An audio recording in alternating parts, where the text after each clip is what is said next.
Well, here we are, my first episode. I can't tell you how excited I am to be here with all of you. And what better way to start a new chapter than by spicing up an old favorite? Look, Matt was the one that specialized in puns, okay? Hit it!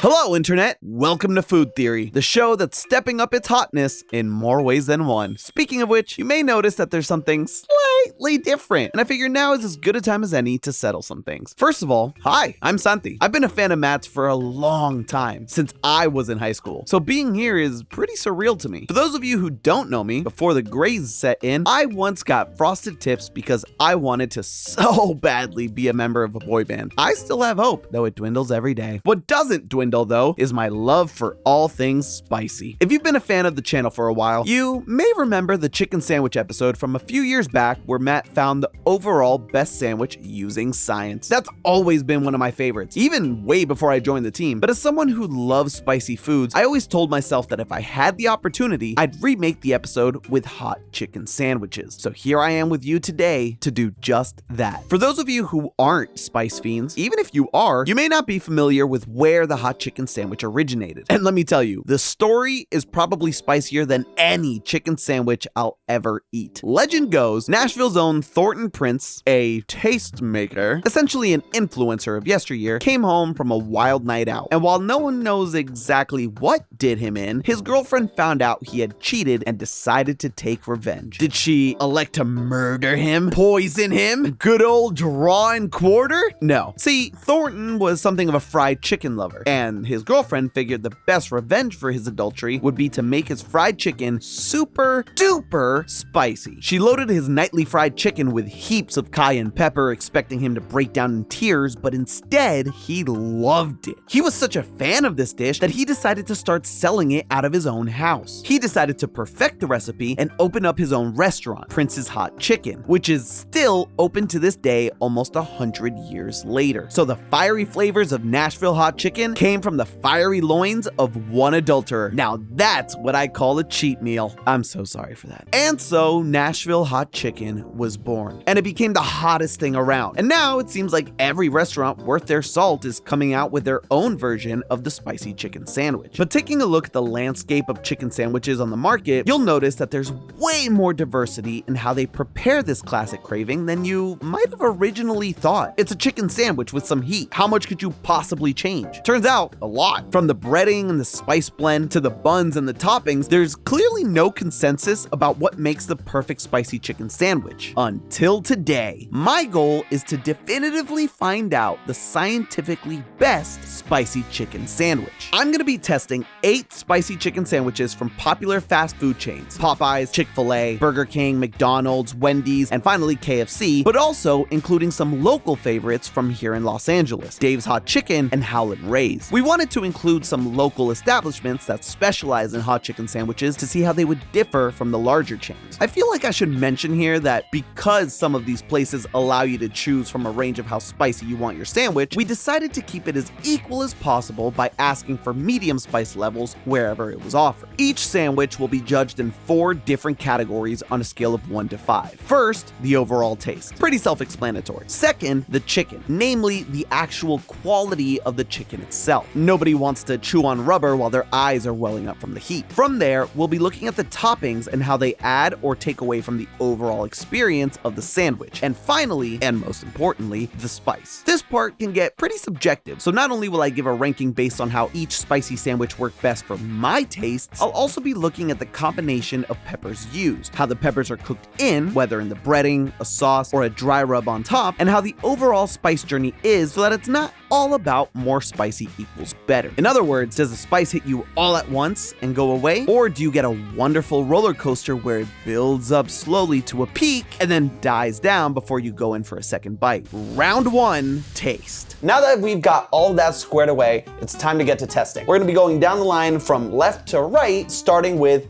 local favorite, Howlin' Rays. Howlin' Rays uses a mixture of ghost pepper and habanero, so two really spicy peppers that they dust on top of the coating. So a lot of the spice is going to come from the ghost pepper and the habanero. So let's dig in.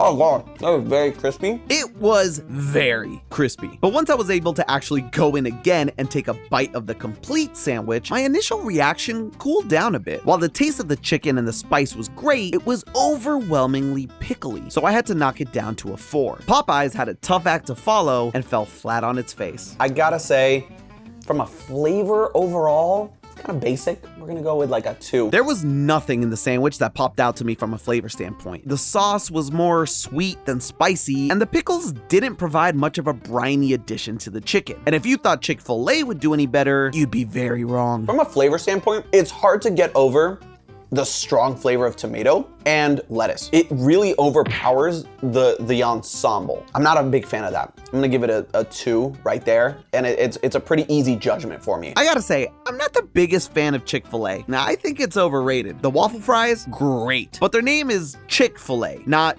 Waffle Fry A. Needless to say, I figured this would be rock bottom and that Burger King would be where the flavor started to bounce back, but this is really not good.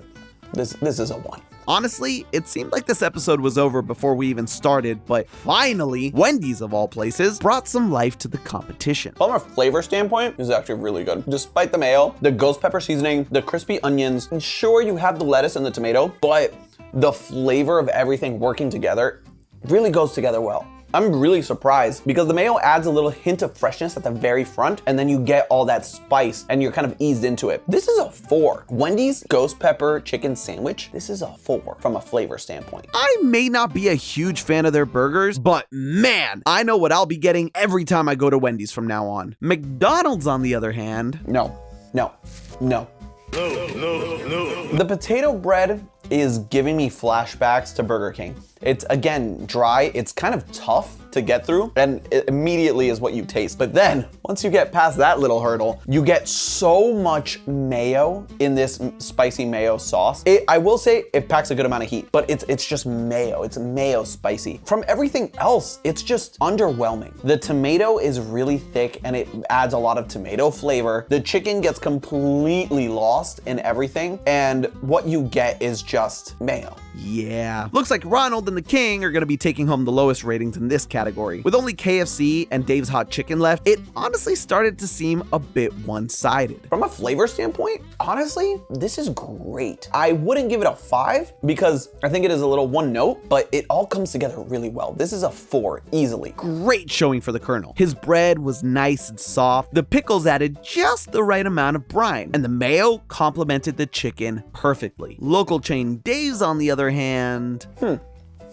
I wanted to like this so much more than I do. So much more. Honestly, despite giving it a 2, ranking it higher than McDonald's and Burger King, this was the biggest disappointment for me. The chicken looked great. The colors in the sandwich were vibrant, and it had a diverse mixture of toppings from pickles and cheese to kale slaw. It was actually the only sandwich of the bunch to include kale, and the second with a slaw after Howlin' Rays. But the flavor, their choice of seasonings made it seem like I was licking a sweaty armpit. If that sounds bad, I guarantee you tasting it wasn't fun either, folks. Closing out the first round, Wendy's, KFC, and Howlin' Rays led the pack with 4 points each. Popeyes, Chick-fil-A, and Dave's Hot Chicken lagged behind with 2s, and Burger King and McDonald's were scraping the bottom of the barrel with 1 point each. Round 2, chicken. Looking at the taste and quality of the chicken in this round, honestly, I thought going into it that the rankings would stay pretty much the same, but I was quickly proven wrong by Popeyes, which redeemed itself once I isolated the chicken from the other components of the sandwich. The breading is so good, and it's a nice thick chunky piece of chicken. I'm gonna go for a 5 with this chicken. It's not spicy, but if we're just looking at the chicken alone, oh boy, is this delicious. Chick-fil-A continued to be lukewarm, coming in at a 3 for its chicken. It had an off-putting sweetness in the breading, and it was a tiny bit dry because it was on the thinner side. It wasn't bad, but it definitely wasn't good. And while Burger King had a horrible first round, it also had a horrible second round. The chicken is soggy, but it is so tough and dry that when you bite through the bread and get to it, you have to kind of rip it off. and that is the last thing you want with a spicy chicken sandwich. Not a good day for the king. It ended up earning a 2 thanks to the passable breading. Wendy's continued the strong streak with a 4 alongside KFC, and McDonald's got itself a 3 to really make this category much more competitive. It was a weak 3, but it was a 3 nonetheless. So the chicken breading has no spice in it whatsoever. It is soft, it's soggy, it's not dry, which is a nice welcome difference from the previous couple. There's a weird flavor in the breading that I can't quite put my finger on. It's a little pickly, almost briny. Unfortunately, the disappointment with Dave just kept on coming. It's well cooked. It's not dry, but it's also not juicy either. It's kind of just there, but that breading is horrendous. So I'm gonna give this a 2. Gotta say, so far, Howlin' Ray's is really putting the LA hot chicken game on its back. Round 3, Toppings. This round saw some big winners and some big losers. Howlin' Ray's downfall in the first category ended up earning it some points in this one. The pickles, however, are really good. I think that's what helps cut the spice level. So when it gets to that peak, the pickles come in and just slice it like a samurai. And I gotta say, that is a very, very good pickle. Toppings wise, this probably gets a 4 just because of the pickle. KFC also came out of the gate strong with a 4, but Wendy's was the standout star for a unique topping here. Their ghost pepper crispy onions. That crispy onion that is coated in ghost pepper is the greatest thing any of this has. I could go in for another bite and another bite very easily. While all the others struggled with 1s and 2s, Dave's in particular incorporated a kale slaw that brought everything crashing down. The kale slaw itself really takes so much away from the experience, and it doesn't help anything with the spice. If anything, I feel like it makes it worse, because with the bitterness, my mouth is focusing on that and the spice alone. You may have noticed that almost every sandwich on this list came with a pickle. But why? Well, pickles add a combination of acidity, which helps neutralize the alkaline capsaicin, as well as saltiness and even sweetness from the brine that helps cut through the heat and the fat from the rest of the sandwich. They're the perfect counterbalance to save you from tearing up from spice and pain with every bite. A lot of the weaker scores came down to just being unbalanced, not having the freshness or acidity of the pickle to cut the spicy mayos that the restaurants would slap onto their chickens. And for the places that elected to use tomato, why? Why would you do this? Sure, tomatoes are refreshing and can provide sweetness and some tang, but they don't deliver the right amount of acidity, like from a pickle. And with such a strong flavor, it completely ruins the ensemble. Even taking a cue from another food theory episode didn't help. Nope. Even turning it upside down, all I get is tomato. I do have to give a special shout out to Burger King here though, because the king went above and beyond to keep their losing streak going. I'm gonna talk about the bread for a second here, because while all the other breads have been fine and not really a contributing factor or a detrimental factor, the bread here is horrendous. It is dry, it's falling apart, yet at the same time, it's all you taste, it's all you feel in your mouth. Yeah, where every other sandwich had bread that ranged from good to completely inconsequential, this almost had BK coming out with a 0. Instead, we'll just have to replace his crown with a super dry bread bun. Round 4, heat. Like I mentioned earlier, because spice is subjective and what works for me spice-wise may not work for others who are more or less tolerant to heat than I am, I'm ranking these more on the spice journey, how the heat kicks in, giving weight to sandwiches that give a quick ramp up to a tolerable peak and then cooled off enough to go in for a second bite. What also factored into this was how the spicy peppers were implemented. In other words, was the spicy mayo better than the dry rub? This way, we were able to keep the subjectivity of preferred spice level out of it. The 3 big winners here were Wendy's, who's just been crushing it, Howlin' Ray's, and KFC. Interestingly, they all got their heat in different ways. Howlin' Ray's has a dry coating of their ghost and habanero peppers that goes on top of their regularly breaded chicken, and whatever they did from a heat perspective, it was awesome.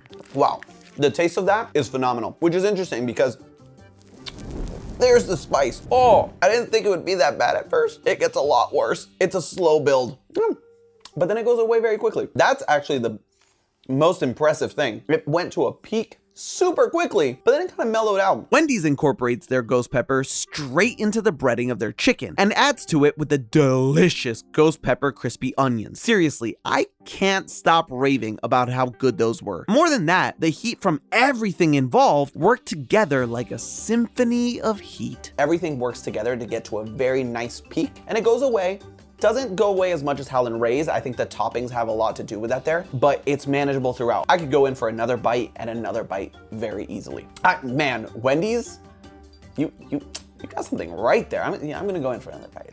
I'm not even mad at the tomato. That's impressive. And then there's KFC, which uses a spicy mayo to top their chicken. There's a good hit of cayenne in here. It's not a burn flavor. It's not a spice that makes you have to pause after every bite. I'm not a fan of the mayo, but I am a fan of the spice. All of them provided excellent heat that hit you perfectly and then subsided just in time for you to go in for more. The big takeaway for this category though is that the dry rubs of powder like Howlin' Ray's did have a tendency to be a bit front-loaded, and without being cooked or mixed into the sauce, they tiptoed into the realms of tasting like battery acid, which wasn't ideal. Still packed a punch and did so in a very manageable way, but when you're out looking for spicy chicken sandwiches, probably best to stick to ones with sauces or with the heat fried right into the breading of the chicken. So, now that I've gone through and just absolutely massacred every single spicy chicken sandwich here, I mean, look at this, I'm a barbarian. It's time to go through and tally up all the scores to figure out which spicy chicken sandwich is best. Now, it only felt right to give two different final rankings here. This is a spicy chicken episode after all, so it makes sense to give you which one I deem to be the spiciest one straight from my gut as opposed to my brain. If you're looking for the best sweat on your lip, tear-inducing spicy chicken sandwich, that title goes to Howlin' Ray's hands down. You saw it as soon as I took a bite. It took me a second to recover once it hit me. Best part about it for all you other spice heads, that was a medium. There's not one, not two, but 3 levels of heat above this. If you ever find yourself in sunny LA, you have to make time for the sandwich. I actually went back and had the hot version of the sandwich after we filmed this episode, and whoo boy, let me tell you, it almost got the best of me. But it was so delicious, I had to finish it. I wanted to try the extreme heat, but you can only do it once you've eaten their other heat levels and signed a waiver. Needless to say, it's still on my bucket list. If you're not looking to take a plane just for a sandwich though, the heat from Wendy's Ghost Pepper is definitely a worthy runner-up. Putting my gut aside and whipping out the calculator, it was time to look at how all the points for the sandwiches added up. In a spicy twist, there was actually a tie for second place. Howlin' Ray's and KFC ended up with 20 points. Both had strong numbers across the board, so it only felt right to break this tie by going back to the drawing board, or the calculator. See, it made sense to break the tie by finding which sandwich gave you the best spice at the nicest price. It wasn't as simple as just looking at the price tag though, since Howlin' Ray's boasted one that was double KFC's, and it felt wrong to dock it points just for that. So we decided to measure the weight of the chicken in each sandwich to calculate the spicy chicken per dollar spent, and that's when the gap between them really emerged. With both of their heat ranks being equal, it was Howlin' Ray's price point and KFC just having more chicken in their sandwich that separated them. With both of their heat ranks being equal, this landed Howlin' Ray's squarely in third place with the bronze and KFC holding the silver in second. And in first place, none other than mother clucking Wendy's. As soon as I tasted this bad boy, I knew this was gonna be ranking high. It had a delicious, balanced, and complex flavor with great texture as well, thanks to those crispy onions. While the chicken itself may not have been the crispiest, it was propped up by the rest of the toppings. Across the board, the little redhead stomped the competition and ended up with 26 points. And whatever you do, stay far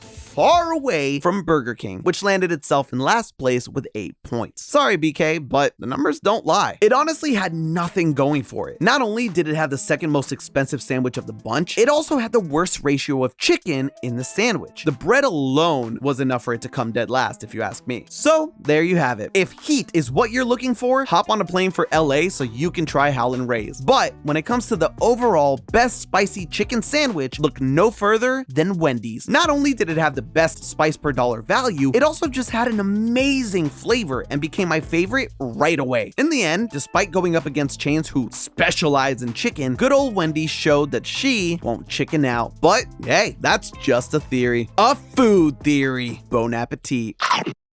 If you enjoyed this episode, then definitely make sure you go back and watch the original chicken sandwich episode right here to find out which sandwich has the loudest crisp and the most calories per dollar to fill your stomach right up. And from here on out, loyal theorists, I'll see you next week.